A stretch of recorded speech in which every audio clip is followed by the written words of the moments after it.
Hey guys, so glad we can catch up again. It's been quite a long time. I'm really keen to show you a technique to really turbocharge your gold prospecting location research workflow. Sounds all complicated and corporate-y, but it's a couple of steps to go through. With every step that you go through, you're increasing your probability of finding more gold. Gold has to form in the right environments. Here I'm talking about a different type of environment. Historically, I personally, as a content creator here on YouTube, have created methodologies and techniques for you guys to follow to look for gold that occurs in quartz veins or in basically solid rock, for want of a better word, primary gold deposits. What I'm showing you today is gold that forms in secondary deposits. This is remobilized gold, and in some cases can become very rich. What I'm talking about here is finding gold in the well-known regolithic soil type labeled as CZL. This is Cenozoic Lateritic Soils. These are pisolitic rich laterite soils. Pisolites basically are little round nodules of iron. I've got a couple here. This is one about this big. They're only about the size of a pea, sometimes smaller, many times smaller sometimes. Quite round, very hard, dark brown to almost black, sometimes very black, sometimes with manganese staining. If you break them open, you can see circular type structures inside them as they've grown over time, as more and more iron joins the outside of the piece. Sometimes they're magnetic, sometimes they're not. Depends on the iron concentration. And so they're labeled on maps as CZL. Now, a way to find them, I call this up on trilobite. And here's the well-known mapping of trilobite. I've put on the simple geology, and you can see the different types of rocks. And here is CZL. But if you zoom out a bit, it is actually quite hard to find the locations. And so you have to zoom in a long way to find the CZL. And then you have to pan about and try and remember where all the locations are. Now, sure, you can drop a pin at each of the CZL locations, but the technique, what I'm showing you here, trilobite was never really designed to handle this workflow. It's designed for a different type of process altogether. I haven't seen many types of applications that can handle this workflow, but I'm going to present a tool at the end of this that could potentially make it a lot easier for you. So ideally what you want to do is you want to find these CZLs. And here's a good example one. Just here with the, hopefully you can see the mouse. So this is one right in the middle. Not all CZL carry gold. So why would one CZL carry gold and not another? If you've watched a couple of my videos, you will know that I love to draw pictures to explain concepts. What we want to do is a picture of a highly stylized cross-section through the ground. We're going to have the surface of the ground. Come along and let's pretend there's a bit of a hill here. And we've got some trees growing on top of the surface. Now, what we've also got here, and I'll use some blue in this one, is we've got a fault zone, shear zone, whatever you like to call them. Let's call it just call it a structure for this moment. That let's it's down here, and it is going off towards the center of the earth. It's got foliations and breaks in it. And inside this structure, we've got a gold-bearing lode coming up through there, and maybe more than one. Okay. Going back to the black. So over time, as you must probably see in previous videos, what happens here is, and I'm just going to change the color to, say, a light blue in this case. What happens is rain comes down, okay? And it soaks into the rock and starts to weather the rock down to a particular point. And this point can be somewhere down about here. And obviously deeper in the flat country and shallowing up considerably as we go in the hills. So because this is a structure, this blue bit here is a quartz-bearing structure that is highly foliated, potentially with altered mineralization inside there. The structure around the outside will actually dip down like this. And so you'll end up with a trough, or it appears to be like a trough, or a extended bit of the overburden going down inside here. It allows the water to pool inside here. Down here, this is the solid rock. Okay, solid rock in here. And this area out here is the basically non-solid rock. And so as the winter, which is our rainy season, the water table moves up, goes up, and drops in summer, obviously, as it dries out. So you've got this pumping process taking place, going up, down, up, down, up, down. Now, as this is a regolithic profile, we're going to have iron-rich zones that are trapped inside here from alternating periods of regolithic generation. So in this case here, we could have had some CZL down here. It might have been covered by some dirt coming down the hill. We potentially got some more formed at the top again. And this is the stuff that's showing up on the map. What is happening underneath here is that the groundwater starts to circulate, okay, as it gets pumped up and down, pumped up and down, pumped up, as it rises up and down. And the quartz bearing gold starts to break apart because it will have iron minerals in it. The iron minerals start to corrode, rust basically, and chunks of quartz start breaking apart, releasing the gold. The gold can go into solution in the correct chemical environment. So we got some water coming down the hill, flowing down, and that's adding to the flow cycle that's happening inside this. Now, if there is another structure up here, for example, and it could just be like a leader vein, thin fault, maybe multiples of them, and one or two of them may have a auriferous reef in there, basically gold bearing, could only be a few millimeters thick, maybe a millimeter thick. And again, it's starting to break away. Some of it's turning into solution itself is moving down. And this gold in the solution suddenly finds these pisolitic rich layers and starts to precipitate out. Okay, so it attaches to them, around them, or between them. Now, some of these things are going to have a combination of both mechanical gold that's run down the slope and broken free, just like you find in rivers and in more wetter parts of the world, and chemically precipitated gold taking place. So it could be a combination of both. So if you only grabbed one sample from a CZL layer and took it for sample, it could come back potentially as either. Now we know why gold is forming in the CZL. How do we find out those CZL layers that are the most prospective to search for? This time, we are talking in plan view here. So what we've got here is we've got a CZL in a plan, and we might have another one out here.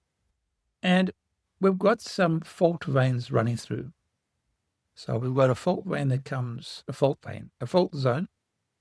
Let's say one that comes through here. This is the highly stylized example.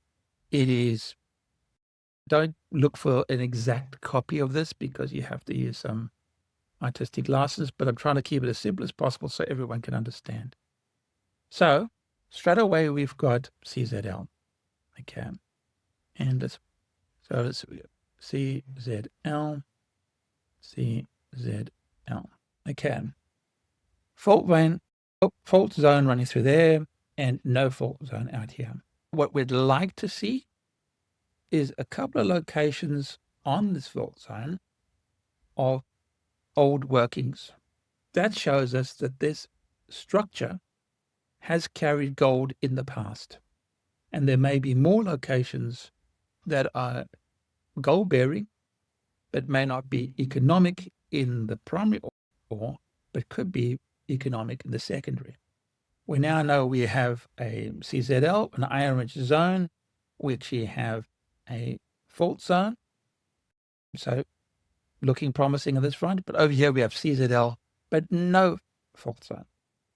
And then to really add some fun to things, wouldn't it be cool if we actually had somebody had taken some soil samples, and these were, let's see if we can make some nice purple ones, anomalous in gold across the zone.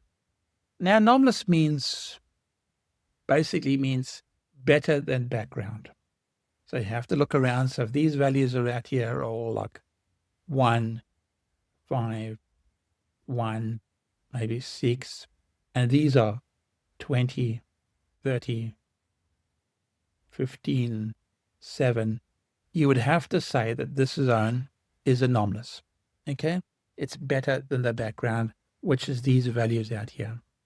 So this is the key points to look for. You want a CZL, you want a fault. You want a fault that preferably has a known gold producing zones on it, and if you can get some soil samples on top of it, happy days. Now this fault zone doesn't have to run smack bang through the middle of it. So workflow, find CZL on map. Sorry for the terrible handwriting. I probably should have been a doctor in real life.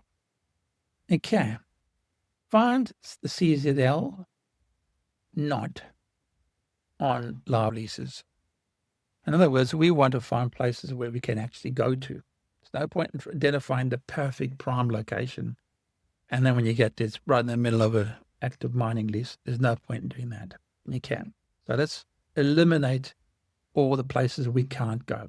And this also references things like Aboriginal land you're not allowed on, national parks, etc., etc., etc. Okay. 3. Where does CZL and faults? Okay. Key 1. 4.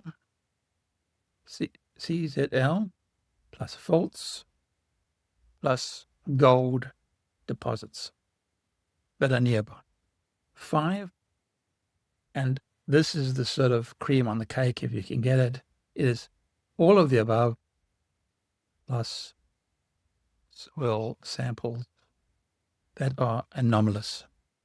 I hope I spelled that right. Okay. Doesn't look right, but I think there's an A in there somewhere. That's supposed to be an A. So that's what we're looking for. We want to find CZ on the map that's not covered by live leases, that has faults in or near it, has gold deposits around it, and preferably anomalous soil samples. So if we go back to our example with the rollerbite, here we can see there is CZL. There's a fault coming through here. Now, unfortunately, I've had to reformat my phone and I've lost some of my data. But you can turn on the gold locations and you can try and find those zones. So let's see if I can turn some of these on. Oops, no, I have got them. So there's the gold locations, overlays, gold deposits.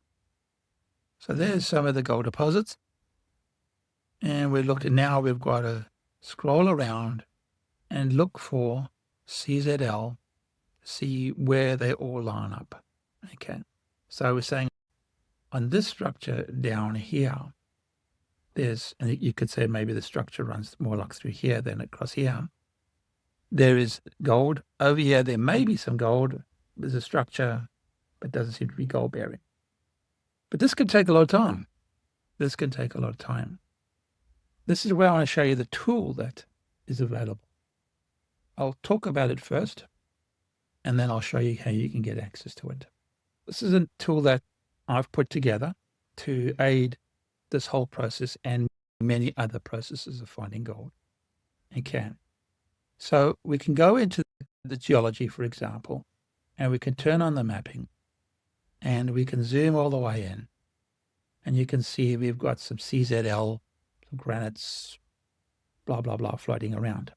Okay, all very nice.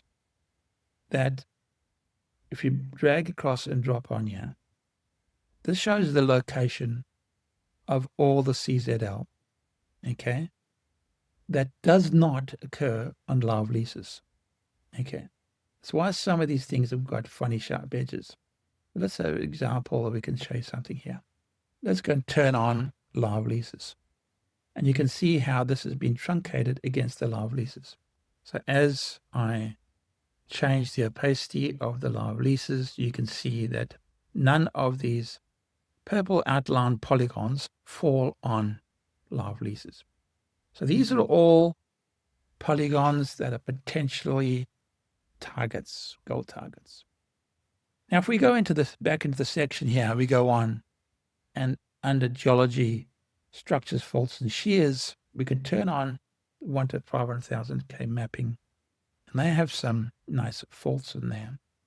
And so you can see the faults that come in. Now, these are the major structures.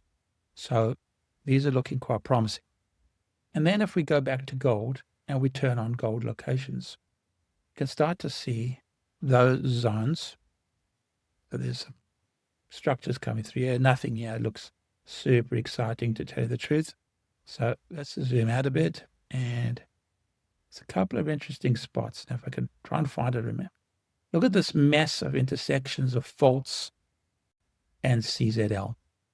Now we can see these faults are coming up through here. They're splitting and weaving and changing direction. But if you look underneath here, there's obviously some live leases out here and some active leases, but these look not bad. Okay. What I've got here is also the absolute latest soil sampling data from the old DMIRS, or now Department of Mines, Petroleum and Exploration. And we can put on the soil samples. So if you zoom into the soil samples, you can actually see there's actually a bit of an anomalous zone here. And on this one here, you can actually see there's a CZL not covered by any live leases that may be covered by pending. Let's have a look. Yeah, it's covered by pending, but that's all right. We load it on there. And there's some higher grades inside here. So if we click on it, so first we have to choose the layer that you want to query and choose this. It'll say that there's a sample of 72 ppb. Here is another, what is that one? 68. And so there's definitely some sort of structure coming through here, running sub-parallel to the structure. Does that mean that fault is definitely there? No, could easily be running right through here. It's their best interpretation from coarse grain mapping. So there's a potential gold site to go and visit. Another one up here. This area has been heavily sampled, but I doubt this has been sampled at all. Could be worth a visit, and there is some anomalous zones inside there. This is looking, I thought it was interesting, but no, it's not. Okay. So I'm not going to go too much more on this, but it does show you how you can actually sample. So what you can do is let's zoom in, and I'm just going to use this as an area for example of some of the tools inside here. So what you can do is you can actually change the opacity so you can see what's underneath. You can change the order of things. So for example, at the moment, the CZL layer that I put in is at the bottom of all the things. I can grab this little hamburger type icon and drag it to the top. Now you can see how that suddenly that appeared on top here, making it much easier to see. I can turn off layers at any particular time, and also got access to things like geophysics. So let's turn on the RTP geophysics. But this is covering up the information. So again, I can drag this thing to the top, and I can drag my CZL to the top. Now I can see where does these things sit on top of each other. And I can actually change. And it's interesting how this anomalous zone through here, okay, is actually quite correlated with the geophysics underneath. Okay, so why doesn't this bit show up? Change of direction, change of sampling procedures, change of a whole bunch of things. And so it allows you to query into the data. I'm going to turn this geophysics off, turn soil samples off. So if we go back and look at some of the data sets, I have to zoom out a bit. Obviously, we've got, these are all the live leases. If you zoom in, you get some information. If I select the live lease, click anywhere in it, I will get some information about the lease and who holds it, and et cetera, et cetera. Okay. One thing that you can do inside here is actually, if you go to your account, you type in search and actually choose a lease ID, you can actually search for a lease. So let's say we go M6313. Okay, press enter. Boom, there's the lease. And I've got whatever information had turned on about it. So I can actually, it's put it as a separate layer, which means that for any time I can choose one of the little more buttons, click that, and I can actually download as a GeoJSON CSV, and then can take that GeoJSON and load it into Trilobite or something else that takes GeoJSON files, which is quite handy. So let's turn off that one, and let's turn off that one. So we've got the live, we've got the pending, same thing. Soil samples across the place. It shows black when zoomed out. As you get in, the data gets more and more. Okay, we've got the drill holes that are across the state, and there's an awful lot of them. Turning them off because we're starting to become very noisy.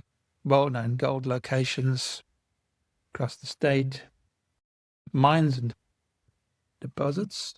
And this is also, we've got, which there's some duplicates with the abandoned mine project. We've covered geophysics with this data set. There is the 1 to 100,000 scaled mosaic of all 1 to 100,000 geological mapping across the entire state. Now, as you can see, for GSWA, Geological Survey WA, also called Geo Survey WA, it's actually a work in progress. They haven't done the whole state. Most probably never will get to it. Unfortunately, this is not a queryable data set, so you have to understand what the symbols were. It was never going to be a queryable data set because it's only a raster image. You have to find out the information around it. There's the 1 to a million, which is a much coarser data set, but this one is queryable, and you can actually query this one and get some information out of it. Then you go into the faults, which are really handy, and they both 1 to 500,000 scale mapping and the 1 to 100,000 scale mapping, which can be considerably more depending on where you are. So if I'll turn off, you can see the mass of faults, but this is primarily derived from the 1 to 100,000 scale mapping. There is towns sites that you can pop on to see for basically locations and for getting permission to go to areas. Now, remember, you don't technically have to get permission to enter a pastoral property, but it's always advisable to tell the pastoralist that you're going to be on Black Flag Station, for example, and where you're going to be, and they can tell you if they're doing any sort of mustering in the area or shooting or stock control or whatever else like that. And also if anything happens, like there's a bushfire coming, they know who's on their property and who they have to actually contact. So that information there. Unfortunately, this data set is not queryable as much as I would like it to be. It contains rudimentary information that's available from DMERS and DPERD as an ag department. And so they don't give away the contact details. If you want the contact details, you actually have to contact DMERS by phone, and they will then, you say, I want to contact Black Flag Station to go on their property. They will then give you the telephone number and contact person, and then it's up to you to contact them. So that's the best I can do on this front. So if you want to use this website, go and visit goldprospectingwa.com.